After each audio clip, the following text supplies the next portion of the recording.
नमस्कार. आज एक आकडा सांगतो. 1700 कोटी रुपये. एक दिवसात. हे पैसे कुठे जात आहेत? कोण भरतंय? आणि शेवटी कोणाच्या खिशातून निघणार?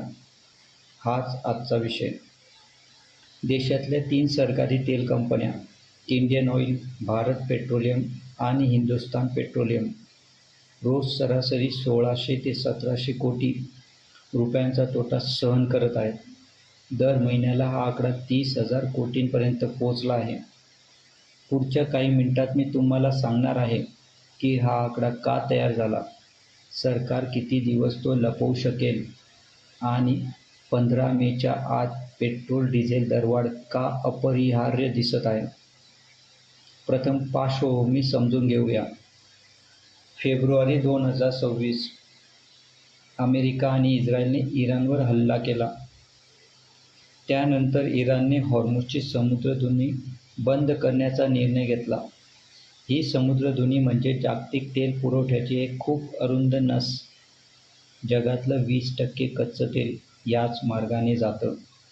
ही नस बंद झाली आणि तेलाच्या किमती कोसळल्या नाहीत, उलट कोसळलं म्हणजे वर गेल्या. ब्रेंट कच्च्या तेलाची किंमत प्रति बॅरल $120च्या वर पोचली आणि या आठवड्यात ती $126ला स्पर्श करत आहे. आता प्रश्न असा, कच्चं तेल इतकं महाग झालं, मग पेट्रोल पंपावरची किंमत स्थिर कशी? मुंबईत आजही पेट्रोल साधारण ₹103 आणि डिझेल ₹90 प्रति लिटर. एप्रिल 2022 पासून म्हणजे जवळपास 4 वर्षांपासून हे दर सरकारने स्थिर ठेवले आहेत. याचं उत्तर एक तांत्रिक शब्दात आहे, अंडर रिकव्हरी, म्हणजे वसुली कमतरता. सरकारी तेल कंपन्या कच्चं तेल ज्या भावात विकत घेतात त्या तुलनेत पेट्रोल पंपावर खूप कमी भावात विकतात. हा फरक त्यांच्या ताळेबंदात तोटा म्हणून दिसतो.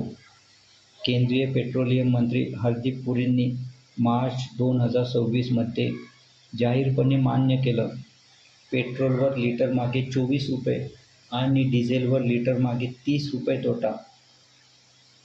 नंतर पेट्रोलियम मंत्रालयाच्या संयुक्त सचिव सुजाता शर्मा यांनी 8 मे रोजी आंतरमंत्रालयीन ब्रीफिंगमध्ये अधिक स्पष्ट केलं, पेट्रोलवर ₹20 आणि डिझेलवर तब्बल ₹100 प्रति लिटर तोटा. हा आकडा खरा असेल तर परिणाम भयानक आहेत. भारतातला सर्वात मोठा फॉर्च्यून 500 कंपनी असलेली इंडियन ऑइल गेल्या 1 महिन्यात त्यांच्या समभागाची किंमत 27% कोसळली. सेन्सेक्स 11% पडला असताना ब्रोकरेज कोटक इन्स्टिट्यूशन इक्विटीज एप्रिलमध्ये एक अहवाल प्रसिद्ध केला होता. त्या अहवालात असं म्हटलं की जर कच्च्या तेलाची किंमत $120वर राहिली तर पश्चिम बंगाल आणि तमिळनाडूच्या निवडणुकीनंतर पेट्रोल आणि डिझेलचे दर लिटरमागे 25 ते 28 रुपयांनी वाढण्याची शक्यता आहे. तेल मंत्रालयाने हा अहवाल फेक न्यूज म्हणून फेटाळून लावला. घबराहट पसरवण्याचा प्रयत्न असं म्हटलं. पण 8 मेच्या ब्रीफिंगमध्ये भाषेचा सूर बदलला. आधी सरकार म्हणत होतं दरवाढ होणारच नाही. आता म्हणत आहे, आजपर्यंतचा आमचा प्रयत्न दरवाढ टाळण्याचा होता. हा सूक्ष्म पण निर्णायक बदल आहे. भविष्यकाळातून भूतकाळात गेलेलं वाक्य. आता दुसरा थर बघूया, कंपन्यांच्या ताळेबंदाचा. 30,000 कोटी रुपये म्हणजे महिन्याला तोटा किती? तुलनेसाठी प्रधानमंत्री आवास योजनेचं संपूर्ण वार्षिक बजेट साधारणतः 30,000 कोटी रुपये आहे. म्हणजे आपण रोज पंपावर जे स्वस्त पेट्रोल भरतो त्यासाठी 1 महिन्यात आवास योजनेएवढा पैसा खर्च होतो. आणि हा फक्त 1 महिन्याचा हिशोब आहे. तिन्ही OMC कंपन्यांचा 1 वर्षाचा एकत्रित नफा आर्थिक वर्ष 2023-24 मध्ये जेव्हा कच्चं तेल स्वस्त होतं, साधारण 60,000 ते 70,000 कोटी रुपये होता. म्हणजे सध्याच्या तोट्याच्या वेगाने या कंपन्या दर 2 महिन्यात 1 वर्षाचा संपूर्ण नफा गमावत आहेत. KPMGच्या ऊर्जा क्षेत्रप्रमुख अनीश डे म्हणतात, या कंपन्यांनी ताळेबंद पूर्णपणे क्षीण होत आहेत. खूप ठिसूळ झाली आहेत. हे लवकर सुधारलं नाही तर देशाची स्पर्धात्मकता कमी होईल. म्हणजे प्रश्न दरवाढ होणार की नाही असा नाहीच. प्रश्न आहे किती आणि कधी. सूत्रांनुसार सरकार सध्या 2 परिस्थितींवर विचार करत आहे. पहिली, पेट्रोल आणि डिझेलवर लिटरमागे 4 ते 5 रुपये दरवाढ आणि घरगुती LPG सिलेंडरवर 40 ते 50 रुपये दरवाढ. ही दरवाढ 15 मेच्या आत होण्याची शक्यता आहे. दुसरी, अधिक मोठी दरवाढ टप्प्याटप्प्याने. ज्या तज्ज्ञांशी मी बोललो ते म्हणतात, फक्त 5 रुपयांची दरवाढ ही OMC कंपनींच्या वास्तविक तोट्यांच्या तुलनेने खूपच कमी आहे. वास्तविक तोटा झाकण्यासाठी 20% दरवाढ म्हणजे जवळपास 20 रुपये प्रति लिटर आवश्यक आहे, असं अनीश डे म्हणतात. पण अशी दरवाढ राजकीयदृष्ट्या जवळपास अशक्य आहे. पण सरकार काय करेल? 3 पर्याय आहेत. पहिला पर्याय, दरवाढ 4 ते 5 रुपयांची छोटी दरवाढ. ही लाक्षणिक दरवाढ असेल.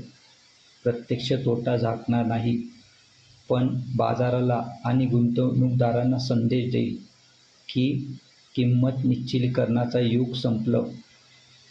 दुसरा पर्याय, थेट अनुदान. केंद्र सरकार OMC कंपन्यांच्या तोट्याची भरपाई थेट अर्थसंकल्पातून करेल. पण इथे एक मोठी अडचण आहे.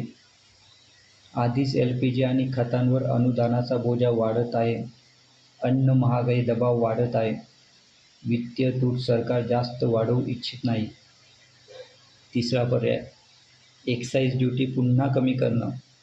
म्हणजे केंद्र सरकारचा आपला कर कमी करून ग्राहकांच्या दृष्टीने किंमत स्थिर ठेवेल.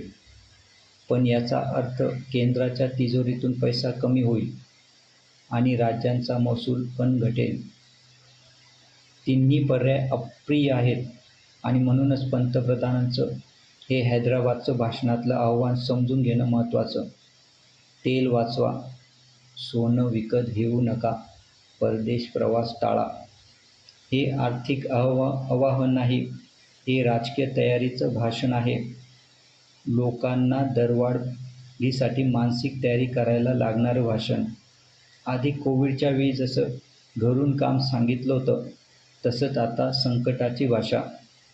लोकं तयार राहिली की दरवाढीचा धक्का कमी बसेल. पण इथे एक अधिक खोल मुद्दा आहे. भारत आपल्या 85% तेलाची आयात करतो. हॉर्मुझ समुद्रधुनीतून 50% कच्चं तेल येतं, 60% LNG येतं आणि जवळपास सर्व LPG येतं. ही समुद्रधुनी 70 दिवसांपेक्षा जास्त काळ बंद आहे. इतिहासात पहिल्यांदा. आपण आजवर रशिया, अमेरिका आणि पश्चिम आफ्रिकेकडून तेल आयातीत वैविध्य आणून परिस्थिती सांभाळली. रिफायनरींना 100% क्षमतेने चालण्याचा आदेश दिला. पण ही सर्व उपाययोजना तात्पुरती आहेत. युद्ध अजून संपलेलं नाही.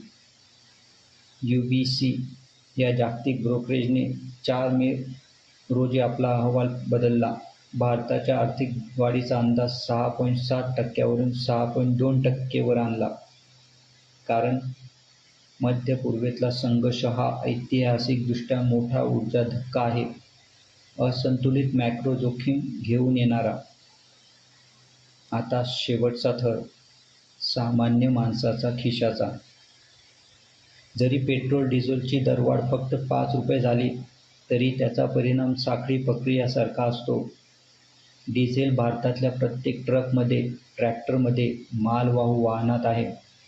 भाजी मंडईपासून किराणा दुकानापर्यंत प्रत्येक वस्तू डिझेलवर पोचते. डिझेल महाग म्हणजे फळं महाग, भाजी महाग, धान्य महाग.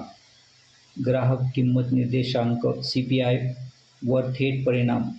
आणि CPI वाढला की रिझर्व्ह बँक व्याजदर कमी करण्याची शक्यता कमी होते. व्याजदर वाढले की गृहकर्ज महाग, मध्यमवर्गीय कुटुंबाचा EMI वाढतो.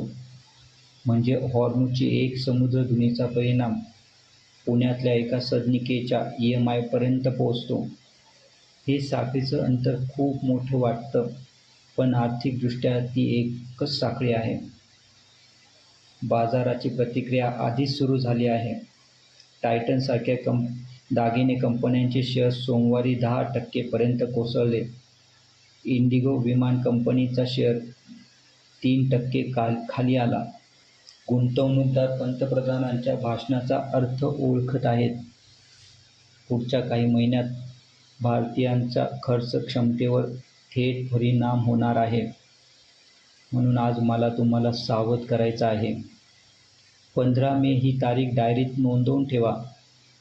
त्या तारखेच्या आसपास पेट्रोल डिझेलची दरवाढ होण्याची शक्यता खूप जास्त आहे. LPG सिलेंडर पण महाग होऊ शकतं.